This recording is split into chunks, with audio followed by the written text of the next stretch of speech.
The Dusk Guard, Rise. By Viking ZX. Operation. Chapter 2. Ow. Nova stepped back and sat on his haunches, rubbing his sore chest with his free hoof. They keep getting through, he said, glaring at the tennis ball as it bounced away across the cool stone floor. Then he let out a sigh, wrapping the ball in telekinetic field and tossing it back into the launcher's hopper. He wasn't quite sure where the castle staff had found a tennis ball launcher so quickly at his request, but it had worked perfectly. He'd set it up on the far end of the room, and when he'd been ready to try his hoof at the crescent shield spell, he'd given the lever a sharp pull with his magic and then readied himself on the far end of the room. That had been 6 balls ago. Somehow, for whatever reason, he just couldn't get the crescent shield to work right. The visible slash of energy formed just like it was supposed to, rippling into being as he poured his magic into it, but it didn't work right. The colors were off, just to start. Assuming that the book he was attempting to follow instructions from was accurate with its images, the crescent slash was supposed to be a pale bluish-white. Instead, what he had been getting was the color of his own magic. Even worse, it had yet to even slow a single one of the balls that had passed through it, much less deflect them the way a shield should. And while a tennis ball wasn't exactly the worst thing in the world to get hit by, when your chest was covered in glass cuts and stitches, they tended to really sting. Nova looked down at the open tome next to him. I followed the steps, he mused, his hoof trailing over the pages. If it's going wrong, it's going wrong here. He ran his hoof over the lines, silently reading the text underneath the image. At this point your magic shall manifest to create the crescent, and infused by Li shall be formed in smooth shapes, overlapping in accordance with the Nova stopped reading and hopped his eyes back a few lines. Infused by Li. The same 2 letters that filled the top right corner of every page of the spells in this part of the book. He flipped through the pages with his magic, noting that in the last few minutes that it had switched from its pale yellow to a pale blue. The moon was up now. He checked each of the corners as the flipped passed. There were 6 different identifiers in total. MG, Li, HT, LT, KN, and GN. He paused on one of the random GN spells, one that purported to link 2 ponies together, allowing them to share magic reserves, health, and even injuries. Sure enough, buried within the 6 pages of detailed spell work that the spell required were numerous references to using GN in the spell, although he noticed that Li and MG also made shorter appearances as well. Nova sighed and flipped back to the crescent shield.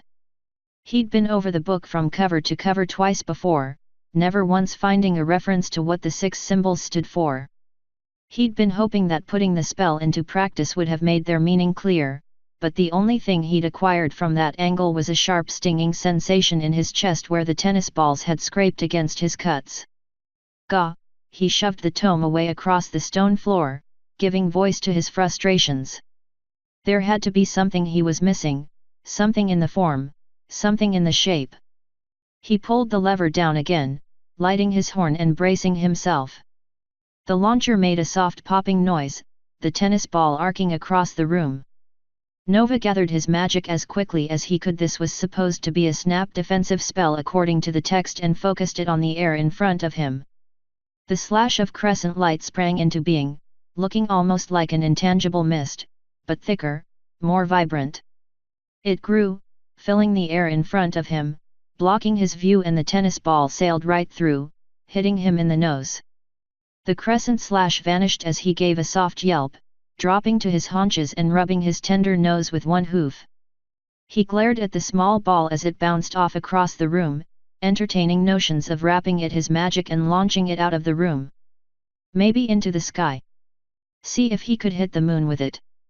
But instead he wrapped in his magic and tossed it back into the launcher. An angry thief was a caught thief. He'd learned that lesson very early on. Be sarcastic, be witty, be a rogue, but don't be angry. Angry ponies did foolish things. Angry thieves got caught. He stood back up, reviewing the spell steps in his mind. Then he pulled the lever, casting the crescent shield and tweaking it slightly. This time the tennis ball slapped into his chest. He pulled the lever again. The ball hit him in the shoulder. He pulled it a third time, then a fourth, and then a fifth. He pulled the lever again and again, twisting, tweaking, spinning the spell, trying everything he could think of. The only time it got even close to the reflection described in the book was when out of sheer frustration he cast an ordinary shield barrier, the ball bouncing off of it with a shimmering thump. Finally, the launcher empty and his chest burning from the impacts, Nova slumped his shoulders with an annoyed huff. Over a dozen tennis balls lay scattered around the room, some of them still rolling slightly. Nova gave a frustrated growl and kicked one of the closer tennis balls with his hoof, sending it skidding around the room. You need to use more loyalty. Nova sat up straight at the soft yet stern voice. He hadn't even heard the door open. And just what's that supposed to mean? The words died on his tongue as he turned. Standing in the doorway, wings outspread, was the princess of the night herself, Luna. Princess Luna, he said, with a nod of his head. Sorry if I can't bow, but I'm a little. He gestured at his wounded leg, at a loss at the moment. Luna looked down at him for a moment, her expression stern but also, he felt, slightly amused. It seems that Captain Song was not exaggerating your sharp tongue, the princess said, stepping into the room and shutting the door behind her. Nova rolled his eyes. The captain mentioned that he said. Figures. The princess's glare became slightly sterner, and for a moment Nova wondered if there was a limit to how far he should be pushing his luck. My apologies, he said, deciding to play it safe. I've never exactly been a well-mannered pony, and this is the first time I've ever actually spoken with one of you. So you've seen us before? Princess Luna asked, idly tapping one of the tennis balls with her hoof. Well, not you, Nova said, trying to backpedal out of the question he'd unintentionally inspired. I've seen your sister though, at a distance. He gave Princess Luna his best unbothered look of innocence. I doubt she'd take well to finding out that I snooped through the royal treasury once or twice.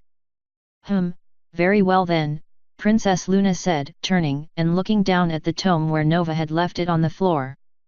So, how long have you been trying to perform the crescent shield? Only for the last few hours, he said, trying to keep his annoyance at the spell off his face. The darn thing just won't work. Well, of course not, it is as I said, you need more loyalty, the princess said, lifting the book in a blue glow and floating it over towards him. See, she asked, tapping the leaf he'd been staring at earlier.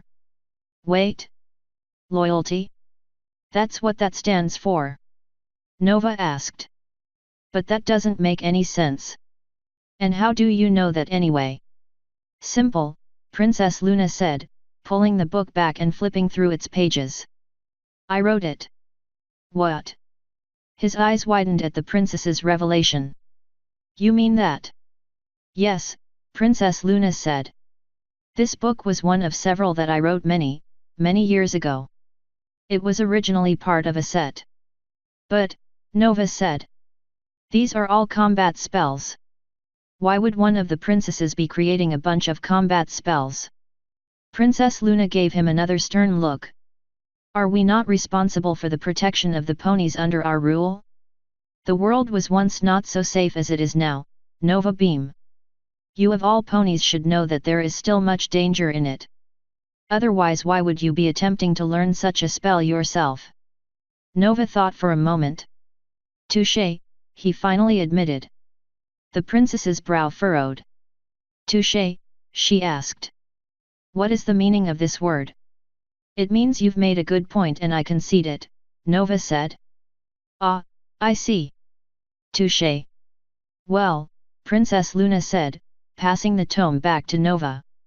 As I said, you need to put more loyalty into your spell in order for it to function, like so. Her horn flared with magic and a perfect crescent slash arced through the air in front of her, a pale bluish-white just as the book had shown.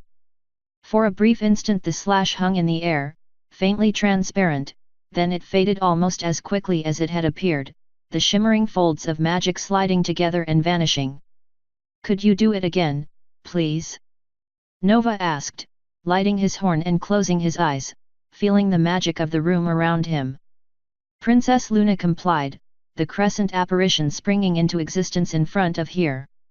Nova could feel the weaves of magic, the energy that made up the spell, but there was something different about it from what he had done. The weaves, the direction of the flows, they were all the same as what he'd been trying variants of for the last few hours. The magic, though, felt different. He wasn't sure if it was just that as an immortal Princess Luna's magic was simply unique, or if there was some unknown magic at work, but he knew he'd never cast magic with an energy signature like that. Magic was, well, he'd always thought of it as sedate. Something about this magic felt energetic, almost fierce. He opened his eyes. What was that? He asked. That didn't feel like any magic I'm familiar with. That is because it is infused with loyalty, Princess Luna said. Loyalty is what gives the crescent shield it power. Without it, it will never work. Okay, Nova said, holding up one hoof in confusion. You keep saying loyalty like it's a thing. It's an idea. How can it be part of the magic? Luna drew back, one eyebrow raised. Are you not familiar with higher magical theory? Higher what? Nova asked, shaking his head. Princess, you'll have to excuse me, but I'm not even familiar with magical theory. I grew up on the streets, an orphan. Most of what I know, he gestured at the book sitting on the floor between them. I'm self-taught. Books, trial and error, he shrugged. You name a way of learning it yourself, I did it. Luna blinked in surprise. Our apologies, then, she said. We did not realize that. Nova shook his head, cutting her off. No, don't apologize for my life. I made my choices. Very well then, Princess Luna said, folding her wings along her back and sitting down. Do you still intend to master this spell? Nova looked at the tennis balls that had been scattered around the room, conscious of the slow burn on his chest. I think at this point if I don't come back with something to show for my breaking my bed rest orders, I'm a comatose pony. So yes, Princess, I will. If Princess Luna reacted to his admission that he was technically AWOL, she hid it well. Very well, she said, standing, then I shall teach you. You'd do that? Am I not the princess of the night? Luna asked. Is it not my duty to see to my subjects? Her voice softened as her face took on a softer tone. I must admit as well that it warms my heart to see someone else making use of the spells I spent so long creating. She tilted her head down, staring Nova in the eyes. So then, she said. Let us begin. What do you know of emotional magic? Emotional magic. Nova repeated, thinking back on all the various, scattered lessons he'd learned over the years. Not much aside from what I've read. I know that you're supposed to keep your mind clear when manipulating magic because your emotions can influence the magic and end up giving a spell unpredictable results. He let his voice trail off, and Luna nodded. And that's it, he admitted with a shrug. Keep your emotions steady and your mind clear or you can wind up with unexpected results. I understand you've had that experience yourself, Luna said, and Nova grimaced as the memory of the guard he'd nearly killed bubbled to the surface. But we will speak of that later, she said, turning her head towards the tome and then back towards him, the motion sending her ethereal blue mane rippling across the room behind her. For now, she said, folding her wings against her sides, I think it is time to widen your education. What you said was correct, to a point. It is true that emotions affect magic, which is why when young unicorns are taught to use their magic we take such care to get them to understand what can happen if they tint their magic with fear, sadness, or even laughter. However, the princess continued, the use of emotions to fuel magic is an integral part of higher level magics, if dangerous. Why is it dangerous? Nova asked. Because emotions are powerful things, Luna explained. For instance, you must be familiar with the elements of harmony. Sure, Nova said with a nod. They were all over in the news after you came back. What are they? He paused as he thought back on what he'd seen in the papers, the articles rushing back to him. Let's see, magic, generosity, honesty, loyalty. He straightened in surprise. Hey, wait a minute. Those are the same as the ones in the book, aren't they? Yes, they are, Luna said, nodding with a pleased smile on her face. When I created these spells, I was one of the bearers of the elements of harmony. You see, simply put, each of the elements draws on the emotions of the bearer in addition to its own magic. This is one of the reasons that the elements can only be borne by certain ponies, as they must embody the emotion needed by the element. So loyalty and generosity are emotions? Or honesty? Nova asked. I thought that they were ideals. Luna shook her head. Can you not feel loyalty for a friend? Or the feeling that generosity brings? Ideals they are, but also emotions. And it is those emotions, combined with magic, that can amplify a spell far beyond what was originally intended. I guess that makes sense, Nova said, flipping through the pages of the spellbook. So these spells that need MG, that just means magic, right? Yes, Luna said with a nod. They require no emotional connection at all, but large magical energies to function. Hey, Nova rubbed his free hoof across his still burning chest, thinking over the information he'd been given. So when the changelings attacked Canterlot, they were feeding off of emotional magic then? In a sense, yes, Luna said. Which is why a changeling cannot feed from a pony for a long period of time. As they feed upon their love, they drain the pony of his magic. Eventually, it will kill them. What about other emotions, like fear or sadness? Nova asked. Can those be used to amplify magic as well? They can, Luna admitted, looking surprisingly nervous. But know that my sister and I do not approve of such use. Fear, sadness, hatred, jealousy, anger, and even other darker emotions can be used to change magic just as love, joy, laughter, or kindness can. However, could you imagine a situation in which magic fueled by hatred or anger would do any good? The princess paused, waiting. Nova shook his head. A cautionary tale. Luna said, her eyes downcast. My sister and I once knew a good pony, a unicorn, powerful with magic and skilled. But something happened, and he turned to a study of how fear and hatred could change his magic. He became, the princess paused, and Nova saw a small shudder run through her body. He became something horrible. He used his knowledge of fear and hatred to create vile magic, enslave a people, and feed off their despair to grow only more powerful and insane. Constant exposure to fear and hatred drove him mad. In the end, it took both my sister and myself combining our powers to defeat him. Nova gaped in shock. A single unicorn, powerful enough that both of the princesses had stood against him? What happened to him? He asked. Luna shook her head. His story is incomplete. Perhaps you may hear the end of it someday.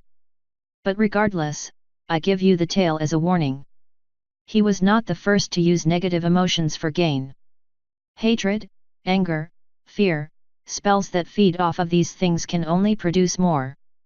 That unicorn destroyed the happiness of thousands of ponies. Emotions are not bad things, but when used inappropriately they can cause harm on an untold level. So young magic users are encouraged to keep their emotions under control when using magic, and they learn to use it properly, Nova said, looking to Luna for confirmation.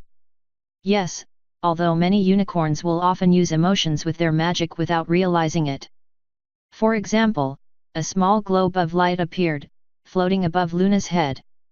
A simple light spell is easy enough, but when most unicorns accomplish it for the first time, they feel accomplishment, and when their joy mixes with the spell, the globe flickered out and reappeared, this time much brighter than before. The spell itself is charged. So while we tell young colts and fillies to temper their emotions while learning their magic, truly we actually encourage them to use their own positive emotions in magic. Most of them realize this years later, of course. But by then, they understand the reasoning behind it. The princess paused for a moment. Do you now understand what I meant when I said you needed to use more loyalty? Nova nodded, pausing for a second mid-nod, but then finishing. Yeah, it makes sense, but, he grinned sheepishly, how do I do that? Luna smiled. The act is quite simple. When you are gathering your magic, try to think of something or someone that would inspire the emotion within you. In this case, she said, glancing at the ball launcher, something that you would be quite loyal to. Bolster that feeling inside yourself, focus emotion that comes with it. Then will those feelings into the magic itself. She closed her eyes, horn glowing a faint blue. For example, she said, a small swath of glowing blue-white magic appearing in the air between them. Here is what my magic looks like when it is plain magic, but if I turn my thoughts to those who I am loyal to and push those feelings into my magic, the magic began to glow brighter, its color changing. It changes. The magic winked out. All right, Nova said, closing his eyes and looking inward.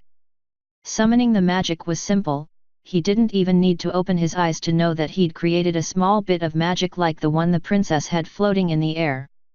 It wasn't anything that would do anything, it was just simple, undirected energy. Now to add the loyalty to it.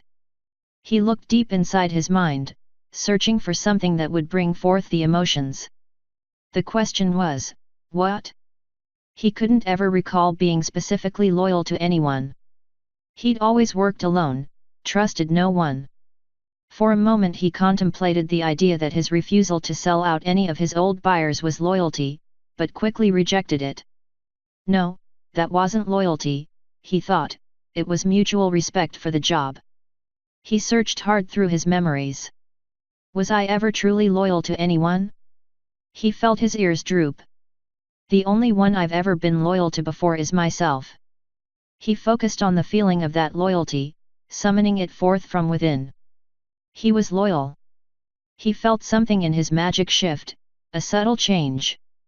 He opened his eyes to see that his magic had taken on a slight tinge of color. Well, Luna said, staring down at the small cloud of magic. It's certainly a start. Now, repeat that motion, but this time cast the crescent shield. Her horn lit up and the scattered tennis balls began to float into the launcher. Are you ready? Nova let go of the magic, the cloud vanishing as his horn went out. Ready, he said, bracing himself and trying to summon forth the emotion to mix with his magic. It wasn't easy. He almost felt as if he'd been asked to make himself laugh and was trying to accomplish the task by tickling himself. Princess Luna pulled the lever, and with a muted pop of air one of the tennis balls launched itself across the room at him. He focused his magic, the now familiar crescent taking shape in the air in front of him. This time, however, it was slightly transparent, the colors different. He could see the tennis ball arcing through the air, striking the shield and passing right through it. Nova tensed, waiting for the impact of yet another tennis ball across his chest, only to blink in surprise as the ball sailed past him, bouncing off the back wall with a snap. Well, Princess Luna said as he released his hold on his magic, not exactly a full success, but much better than your prior attempts. The intent was there, she said with a tilt of her head. But you needed to feel more loyal than that. She pulled the lever back again, and again Nova threw up the shield only to watch the ball pass through, if on a radically different course. Luna shook her head as the shield faded. What are you trying to feel loyal to? Myself, Nova said, his ears drooping a bit as he said the words out loud. That really does sound pathetic, he thought. You can't be loyal to anyone but you? Luna shook her head. That won't work, it never has. Surely there is someone that you feel loyal to? Perhaps Captain Song. Not really, at least, not yet, Nova admitted. He's technically my warden, although he doesn't act like it. That and he paused for a moment. I can tell her anything, right? She's the princess. I don't trust Easy, he said, looking down at the ground. There was a sudden weight on his shoulder, and he looked up to see the princess's hoof resting there. Nova Beam, Luna said, her voice soft as she looked down at him. If there is one thing I have learned, it is that failing to trust any pony will only lead you down a path of loneliness that you will regret. Her face was no longer stern, a soft, almost sad expression in its place. I speak from experience. Open your heart to those around you and let them in, or you will one day find that it is the only thing you wish for. Nova stammered. His throat felt swollen and hot, emotions long buried bubbling to the surface. I don't know. He turned his head, looking at the mark on his flank. 4 years ago. I know, Luna said quietly. I read the report. Her hoof touched his cheek and pulled his gaze back up at her. And you have shown trust in Captain Song. You trusted him enough to tell him about your fears, and he in turn was loyal enough to you to express concern to me. Do not fear, she said as she saw the panicked expression on his face. Steele never told me what happened. He simply expressed concern. He may be your captain, but he is also trying to be a friend. Her hoof left his shoulder as she pulled back. But Luna covered his lips with a hoof and shook her head. I know, little pony, she said, dropping her hoof. You nearly killed a member of the Night Guard.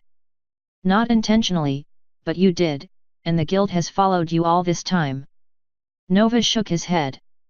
It's worse than that, he said, turning back to look at his flank. I got this cutie mark at the same time. He turned back to Luna, his throat burning, tears threatening to spring from his eyes. I spent most of my life wondering what my talent was going to be, watching as every pony around me had theirs until I was the only blank flank I knew. Then I get this, he said, gesturing back at his flank, as I nearly kill some pony. Tears were pushing out of his eyes now. He couldn't stop them, and for once he wasn't sure he wanted to.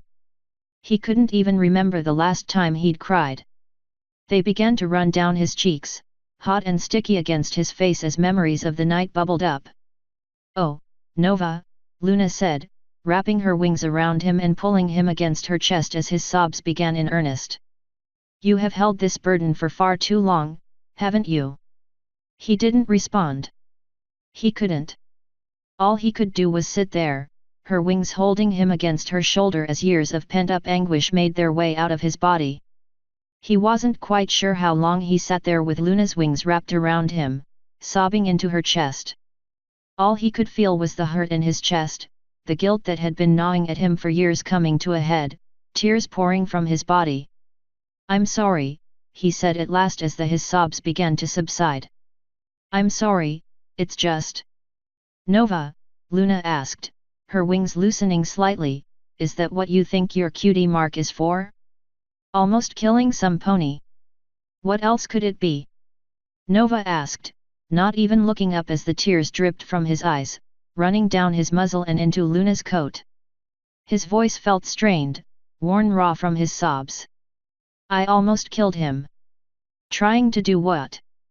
Princess Luna asked, pulling back and gently putting a hoof under his chin, raising his head until he was looking at her through his tear-stained eyes. From what I read, you were not trying to harm him, were you? Several of the Night Guard testified to that fact. Well, Nova admitted, his voice wavering. No, I wasn't. I was trying to keep the building from coming down. Why? Princess Luna asked. The guard felt that you could have escaped even with the building collapsing. Nova shook his head. Because they could have been hurt. Exactly, Nova, Princess Luna said, dropping her hoof. Did you ever read the reports that came out in the news afterwards? Nova shook his head again, swallowing the fading lump in his throat.